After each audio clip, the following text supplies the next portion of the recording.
بسم اللہ الرحمن الرحیم۔ السلام علیکہ یا صاحب العصر والزمان۔ فقیروں پر مہربان۔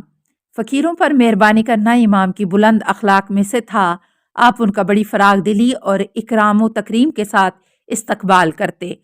آپ نے اپنے اہل و عیال سے یہ عہد لیا تھا کہ اگر کوئی سائل سوال کرے تو اس کو یہ نہ کہنا کہ اے فقیر یہ لے لو، بلکہ اس سے کہو کہ اے اللہ کے بندے خدا تم کو اس میں برکت دے۔ 8۔ جیسا کہ آپ نے اپنے اہل کو یہ حکم دیا تھا کہ فقراء کو اچھے القاب سے یاد کریں، حقیقت میں آپ نے یہ اخلاق اپنے جد رسول اکرم صلی اللہ علیہ وسلم کے اخلاق سے منتخب فرمائے تھے، وہ رسول جو اخلاق میں تمام انبیاء سے ممتاز تھے۔ امام محمد باقر علیہ السلام کے نزدیک سب سے زیادہ پسندیدہ چیز یہ تھی آپ اپنے برادران، قاصد، خبر نشر کرنے والے اور امیدوار سے محبت کرتے تھے۔ 9۔ امام کی پیدائشی نیکی سے محبت لوگوں کے ساتھ صلہ رحم اور اس کو خوش کرنے کے لیے ہوئی تھی۔ ابن صباح کا کہنا ہے کہ محمد بن علی بن حسین کا علم و فضل، ریاست، امامت شیعہ اور سنی سب کے لیے تھی۔ آپ کرم سے مشہور تھے، کثرت عیال اور متوسط حال ہونے کے باوجود لوگوں کے ساتھ فضل و احسان کرنے میں مشہور تھے۔ 10۔ امام فرماتے تھے کہ صلہ اخوان اور معارف کے علاوہ دنیا میں کوئی نیکی اور اچھائی نہیں۔ 11۔ آپ علیہ السلام کی عبادت۔ امام محمد باقر علیہ السلام متقین کے امام اور عابدوں کے سردار تھے۔ آپ اللہ کی اطاعت میں عظیم اخلاق سے پیش آتے تھے۔ جب آپ نماز کے لیے کھڑے ہوتے تو اللہ کے خوف و خشیت سے آپ کا رنگ متغیر ہو جاتا۔ 12۔ آپ دن اور رات میں 150 رکعت نماز پڑھتے۔ 13۔ اور کثرت نماز کی وجہ سے امت کے علمی امور اور عام مراجع میں کوئی رکاوٹ نہیں ہوتی تھی۔ آپ سجدوں میں یہ دعا کرتے تھے، سبحانک اللہم انت ربا حقا حقا سجدت لکا یا رب تعبدو ورکا اللہم ان اعمال الضعیف فضعافا اللہم کنی عذابکا یوم تباسو عبادکا وتب علا انکا انت تواب الرحیم۔ اے خدا تو پاک و منزہ ہے، میرے پروردگار تو برحق ہے۔ اے میرے پروردگار، میں بندگی اور غلامی کی وجہ سے تیرا سجدہ کرتا ہوں۔ خدایا میرا عمل ضعیف ہے، تو اس کو میرے لیے دگنا کر دے۔ مجھے اس دن کے عذاب سے محفوظ رکھ جس دن تیرے بندے اٹھائے جائیں گے۔ میری توبہ قبول کر لے، تو توبہ قبول کرنے والا ہے۔ آپ قنوت و سجود میں دوسری دعائیں بھی پڑھا کرتے تھے جن کو ہم نے اپنی کتاب حیات الامام محمد باقر علیہ السلام میں ذکر کیا ہے۔ آپ علیہ السلام کا زہد۔ آپ دنیا کے زاہدوں میں سے تھے۔ آپ نے رونق زندگانی سے منہ موڑ لیا تھا۔ آپ کے گھر میں کوئی بھی عمدہ لباس اور سامان نہیں تھا۔ آپ اپنی مجلسوں میں چٹائی پر تشریف فرما ہوتے تھے۔ 14۔ امام نے دنیا پر بڑی گہرائی کے ساتھ نظریں دوڑائیں، ان میں سے حق کے علاوہ دنیا کے زرق و برق سے زہد اختیار کیا اور قلب منیب کے ساتھ اللہ سے لو لگائی۔ جابر بن یزید جعفی کا کہنا ہے کہ مجھ سے محمد بن علی نے فرمایا، یا جابر انا لا محزونا وانا لا مشتغل القلب۔ اے جابر، میں محزون و رنجیدہ ہوں اور میرا دل مشغول ہو گیا ہے۔ جابر نے جلدی سے عرض کیا، آپ کس چیز سے رنجیدہ ہیں؟ تو آپ علیہ السلام نے دل کس سے مشغول ہو گیا ہے؟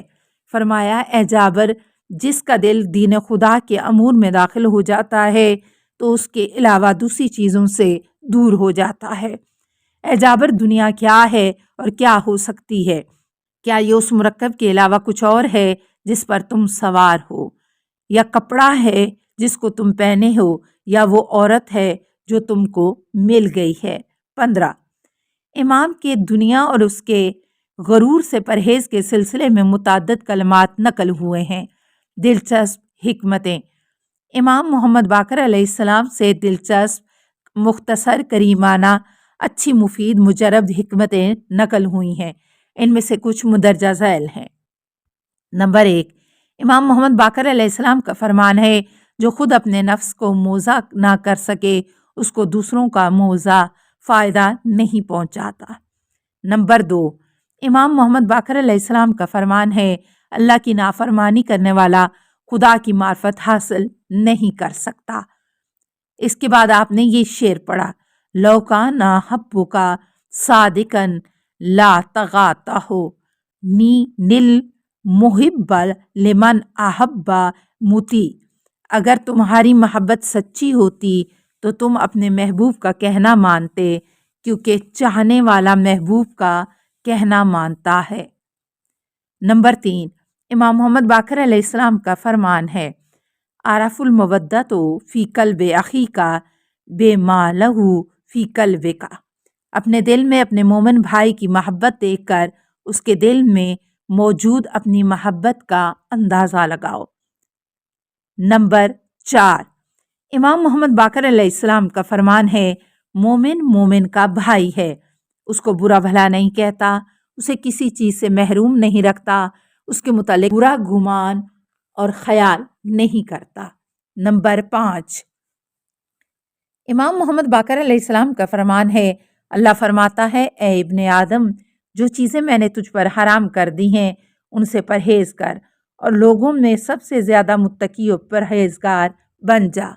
نمبر 6، امام محمد باقر علیہ السلام کا فرمان ہے، انسان پر ہر مصیبت اس کے گناہ کی وجہ سے پیش آتی ہے۔ 16، اپنے شیعوں کو آپ کی نصیحت۔ امام محمد باقر علیہ السلام نے اپنے شیعوں کو متعدد نصائح اور بلند و بالا تعلیمات دی ہیں۔ ان میں سے ایک یہ ہے، امام نے اپنے بعض اصحاب کے ایک وفد کو شیعوں کی ایک جماعت کے پاس بھیجا کہ وہ ان کو مندرجہ ذیل پیغام سنائیں۔ امام کا فرمان ہے، ہمارے شیعوں کو ہمارا سلام کہنا، ان کو اللہ کے عظیم تقوی کی وصیت کرنا، مالدار فقیروں تک رسائی کریں، ان کی صحت مند افراد بیماروں کی عیادت کریں، ان کے زندہ افراد مرنے والوں کے جنازوں میں حاضر ہوں، ان کے گھروں میں جا کر ان کی احوال پرسی کریں، ملاقات کریں، کیونکہ آپس میں ملاقات کرنے سے ہمارا امر زندہ ہوتا ہے۔ خداوند عالم اس شخص پر رحم کرے جس نے ہمارے امر کو زندہ کیا اور اس نے نیک عمل انجام دیا، اور ان سے کہنا کہ ہم اللہ سے ان کے لیے صرف نیک عمل کے خواستگار ہیں۔ وہ ہرگز ہماری ولایت تک نہیں پہنچ سکتے مگر یہ کہ وہ متقی و پرہیزگار اور کوشش کرے۔